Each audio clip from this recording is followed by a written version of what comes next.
Hello, everybody. I am April Brown with Zelken Financial Services, LLC, and I'm back today with Douglas Herman. He is a colleague of mine, and I asked him to be on this meeting to just kind of give some information, and I'm going to ask him the question, but I'm going to wait because I want him to tell us who he is. All right. So thank you, April. So once again, my name is Douglas Herman with Stronghold Wealth Partners and Renovate and Retirement. I am a registered investment advisor, also a certified financial fiduciary, and invited author for certain publications. And also I have a book coming out called Crash Proof Wealth. So a few things that I pride myself in, but one of the things I love doing is teaching and educating. So I also teach classes for a nonprofit called AFIA, teaching advanced retirement and Social Security. So kind of the many things that I do. All right, very cool. And so, yes, Doug and I work together. I'm connected also to Renovating Retirement and Stronghold. And so he is going to be back to talk about his book at a later date and time. However, the question I want to ask you, and before I ask it, is I've heard this so many times. I've heard it on television. I've heard it on the radio. Hell, my own financial planner told me to do this.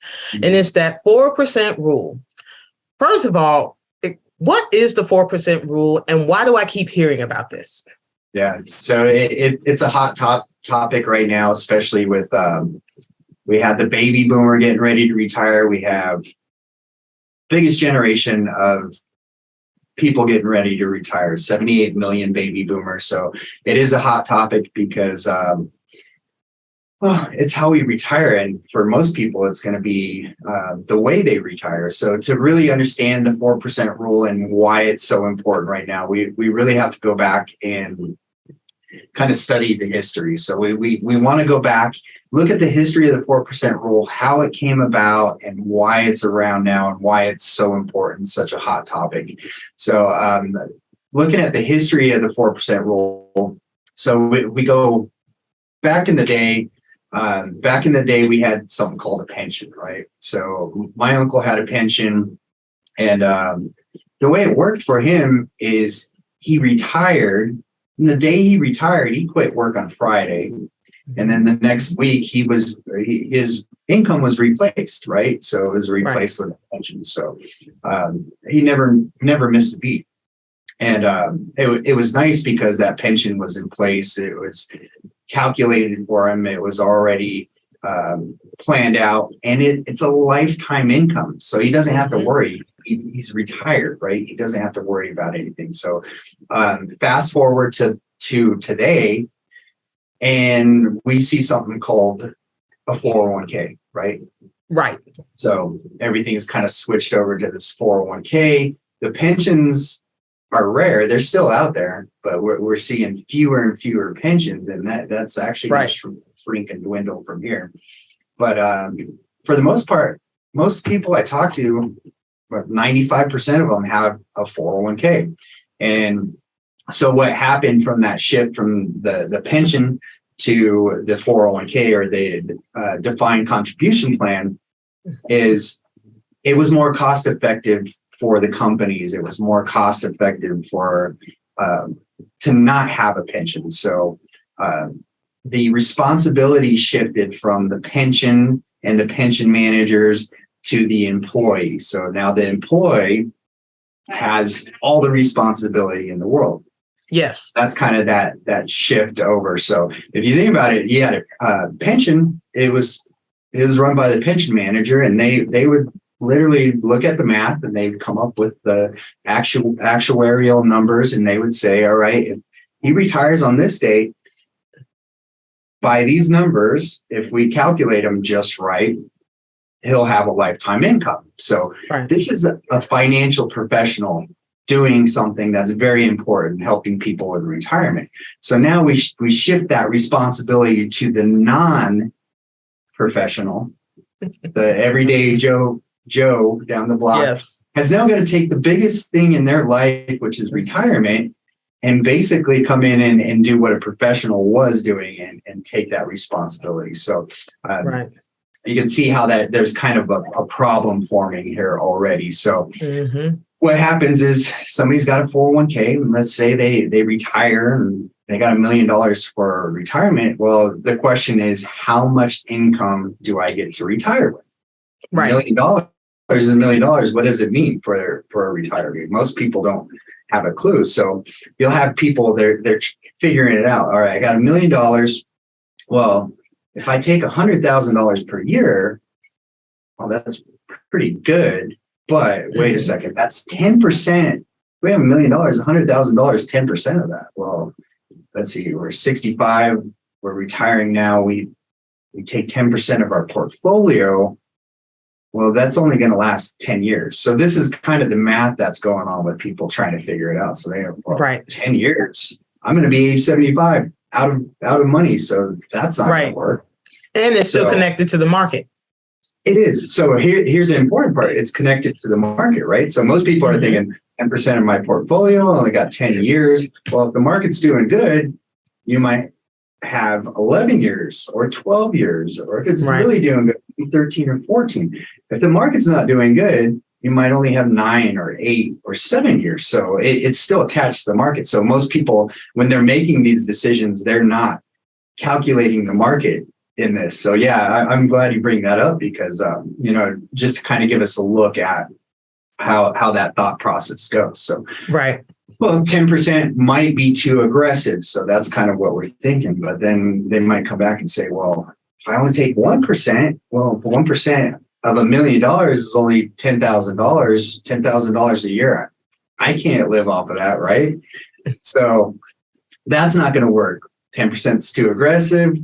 1% is too mild. So what do we do? So back in 1994, a gentleman by the name of William Bangen, he actually came up with the 4% rule. Okay. And what the 4% rule states is if you take a portfolio, so let's say a portfolio of 50% bonds, 50% equities, and we take that portfolio and we say, all right, we want this to last a certain period. So on a portfolio of 50% bonds, 50% equities, we can safely withdraw 4% of our portfolio per year. There's about a 90% chance that portfolio is going to last 30 years in retirement. So next question is, why 30 years? Well, let's say we retire at age 65. Well, 30 years down the road is going to be age 95, right? So life expectancy for most people is right between 82 and 84.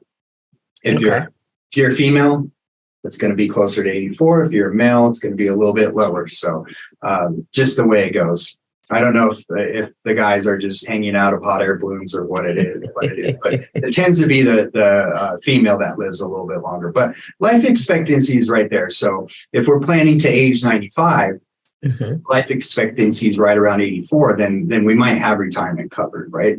Right. So about a 90% chance it's going to last 30 years in retirement. So to look at the math at that, we'll take $1 million. I like to use round numbers. So I'm going to use $1 million and I'll continue to use that because it's easy to calculate.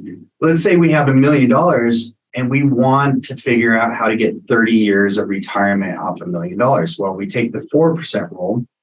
4% of $1 million is $40,000. Right. Okay. So now 4% rule, that sounds really easy, but there are some glaring problems with it and why it's really hard to just calculate 4% is going to absolutely work.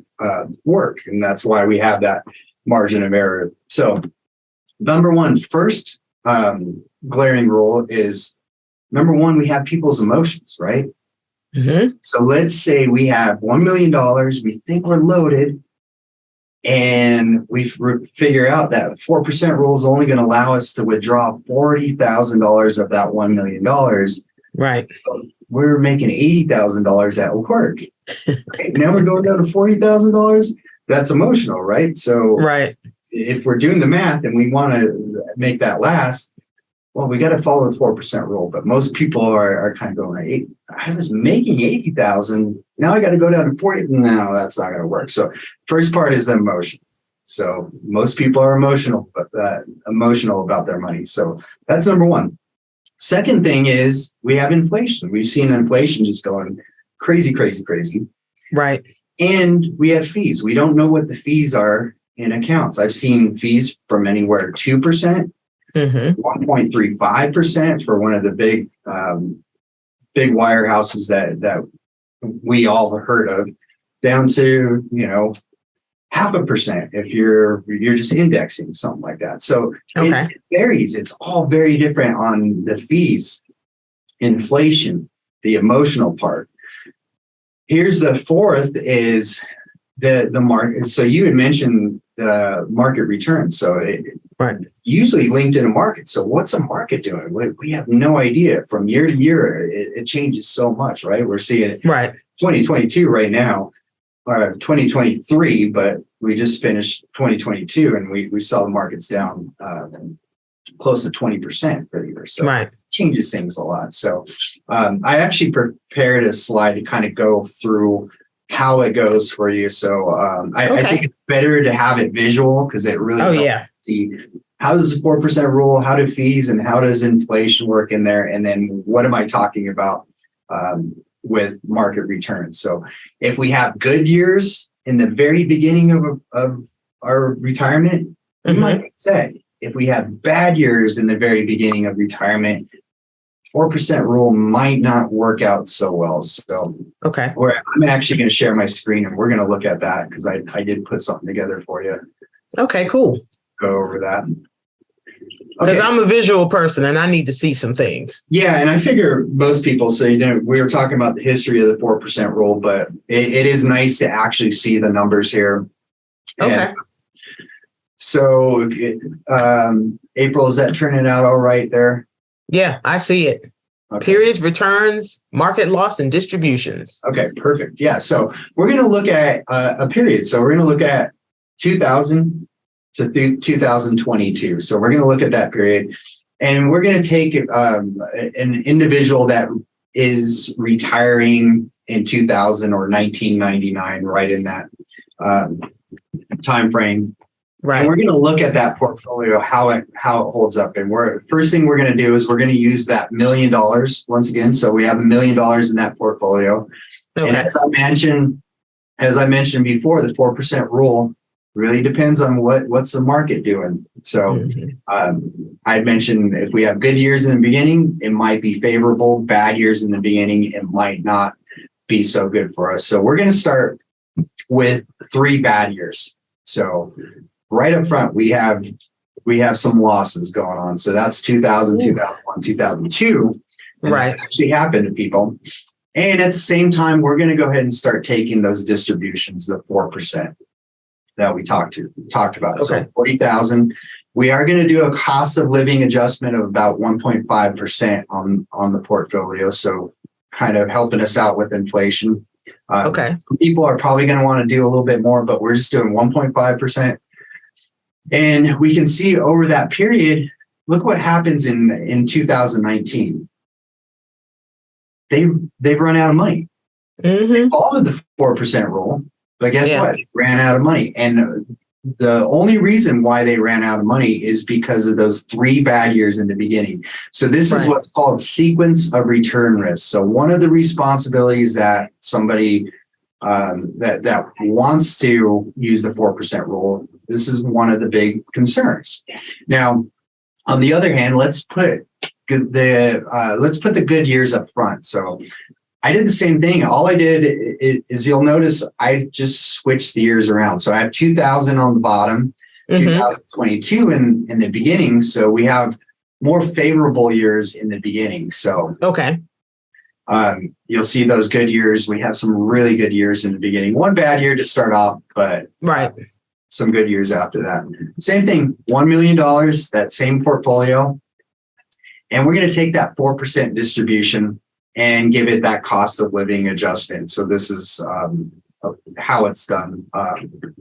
in a lot of cases. Sometimes that inflation's a little bit more, that cost of living adjustment's a little bit more. But look what happens. If we look fast forward 22 years to 2000, guess what? They have $1 million in this portfolio still. Right.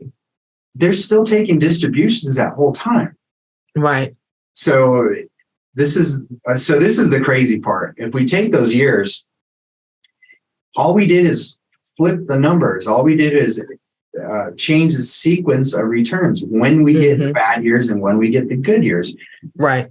The average is the same in both, 7.44 throughout and 7.44 in the other one. It's exact same returns every year. The difference is the sequence of returns. So you can see this is one of the glaring parts with the 4% rule, because we don't know, we have no idea what the market's going to do the next 5 years, much less the next 10 or 20 years. Right. So that's where we're starting to have a problem. And here's the crazy part is now we're already starting off our sequence of returns the wrong way.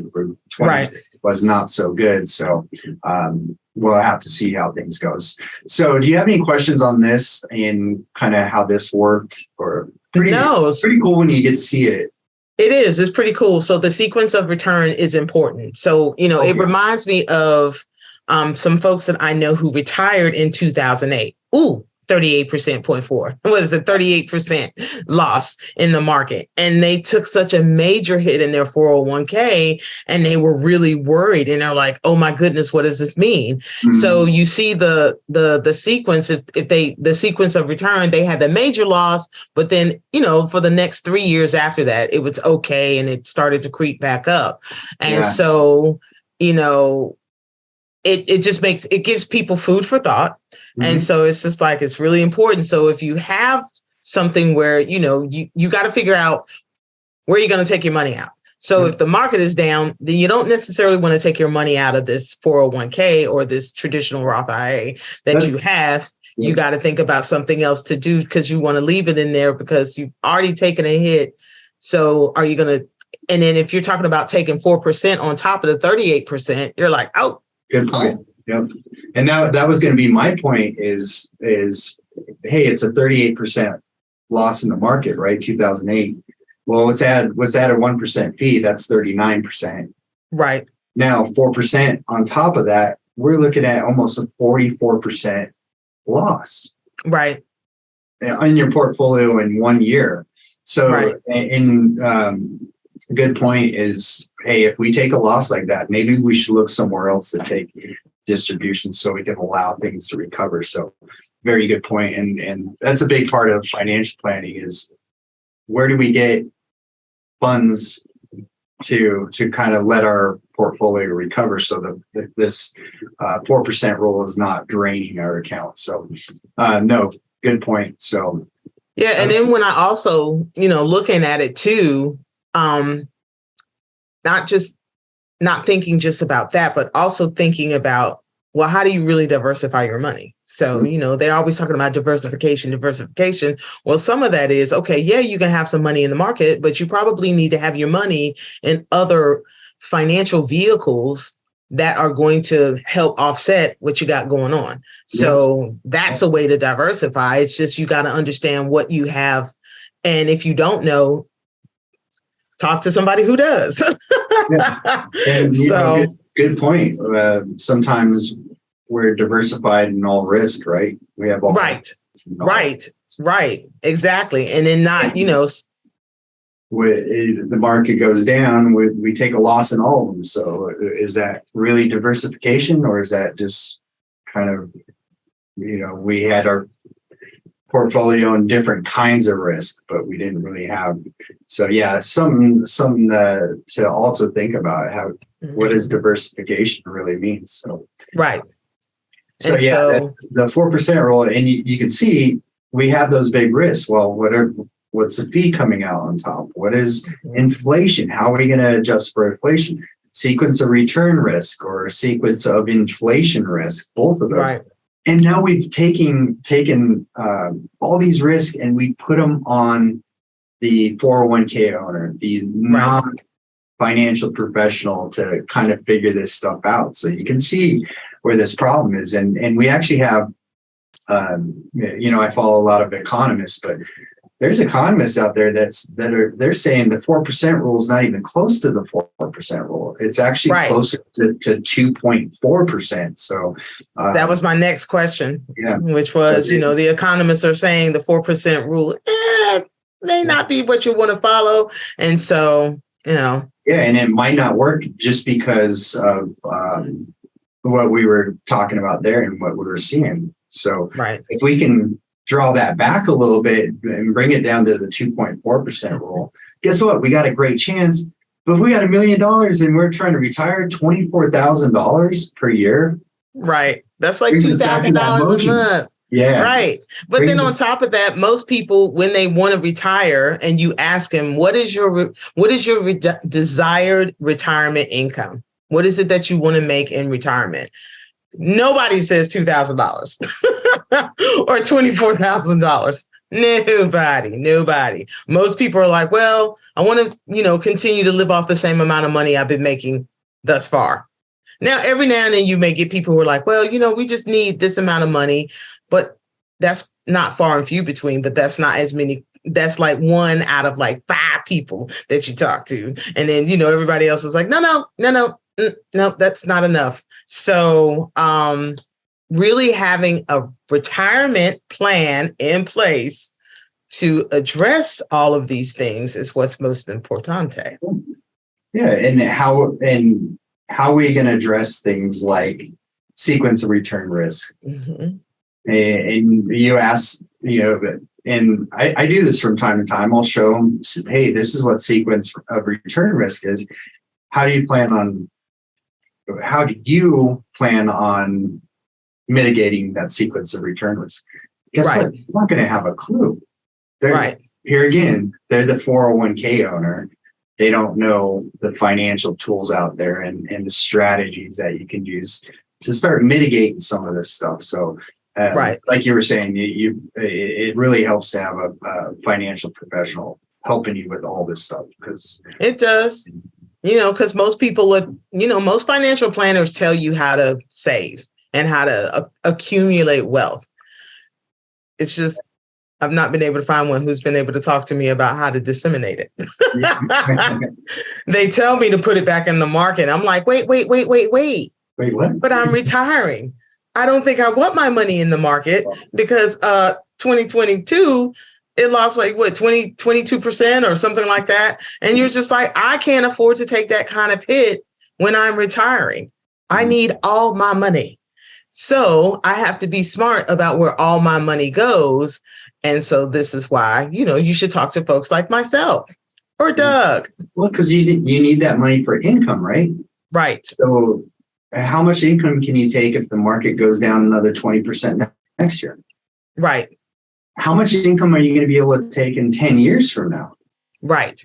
I don't know, because we don't know what the market's going to do tomorrow. We don't know what the market's going to do in 5 years. And we definitely don't know what it's going to do in 10 years.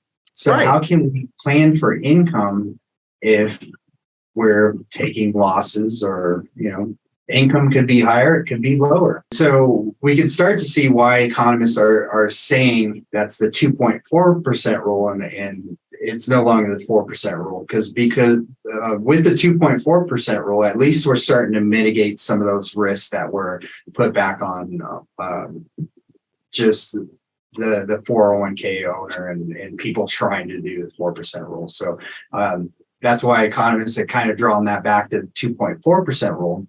However, there's a lot of economists out there that are saying just scrap the 2.4% rule and the 4% rule altogether, and just scrap them both. So why are economists saying scrap the 4% rule? Because what they're saying is, hey, maybe you just scrap the 4% rule and you just buy a lifetime income, like a pension. So you basically, what you're doing is just saying, hey, I don't want to deal with 2.4 or 1.8 or 4%, or maybe the market's really good. Maybe I can get 4.5. And then what do I do with inflation and sequence of return? Why don't I just turn around and buy a pension? Remember the pension that we were talking about? Right. Don't worry about anything. It's managed by somebody. But here's the hardest part about a pension. Once you do that, you're no longer at risk, right? So Right. you're not at risk. Guess what's not happening? Financial planner on the other end is no longer getting a fee. So finding the right information on how to do all this is going to be very, very hard. The information we're going to get is going to be clouded. Number one is, people aren't getting fees anymore. So they're not going to suggest doing something like buying your own pension or buying a. And how do they buy their own pension? That's the question of the hour. Yeah, that's the question. That's where you come in. You get to explain how do you buy your own pension? How do you make your own pension? Actually, April, I want to hear you. I want to hear you hit on this one. What's my suggestion? Is an annuity. Wow. You buy an annuity. That is what buys you an income. An income for life that you can never outlive. Right. Well, and it just depends on, there are some excellent companies out here that sell these fabulous annuities. Well, it's funny because there are some amazing annuities out there, and there's some really, really, really bad ones. But yes, here's the funny part is I talk to a lot of people, and I'll say something like, "Hey, why don't we just do this? We'll buy more income. We'll get you a lifetime income you can never outlive. Maybe it's got a cost of living adjustment already built into it." Mm-hmm. Oh my God, that sounds amazing. How do we do that? Oh, we have to buy an annuity. Oh, no, my grandpa told me something about an annuity. So it's really funny. You tell them what it does. Right. All excited about it. But then the second that you tell them the financial. What it is. Yeah. Yeah. And it's funny when people say that, because I ask, do you know anybody who has a pension? And they may be like, yeah, I do. I said, I have a pension. That's an annuity. Yeah. That's what a pension is. Yeah. I mean, this is how you get that check every month. So, it's funny because we do securities as well, right? We have some great money managers that we use. So, what we're looking at is how do we protect our clients, right? So right. We do both. But if somebody comes to you and they say, hey, I'm trying to retire, I need income. Right. There's only one way to do that and guarantee that, right? Right. So we don't use risk. We don't use a risk bucket to create income. That's not smart of me. No. That would be a terrible decision. I'd be a terrible financial planner if I did that. So, well, I'll tell you, I watched a movie called The Baby Boomer's Dilemma. Mm-hmm. And in that, one of the economists who they interviewed said, one thing economists can all agree on, and they can't agree on anything. The one thing that they could agree on was an annuity. You should own it in your portfolio, in your retirement portfolio. You should have some. You should have maybe 1, 2, whatever it is, but you do need them. And so I think it's funny when people say something negative about annuities. And I was just like, have you looked at them recently? They have changed. I mean, like anything, things morph and change and get better. In this particular instance, they do get better. Not all, but some. That's good. That's a good point. Is I was actually reading something about this today. But people that owned an annuity in their portfolio, they're about 3 times more happy than people that didn't. And why is that? Because it's income, right? They're not stressed out. They're not.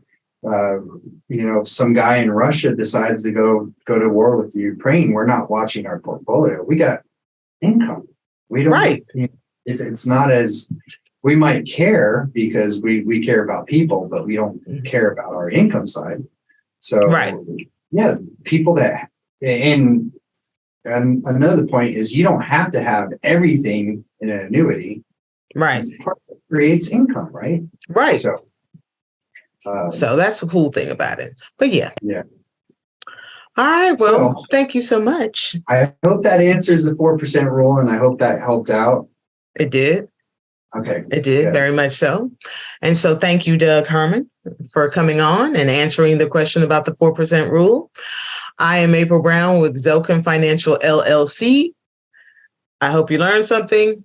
And until the next time, thanks.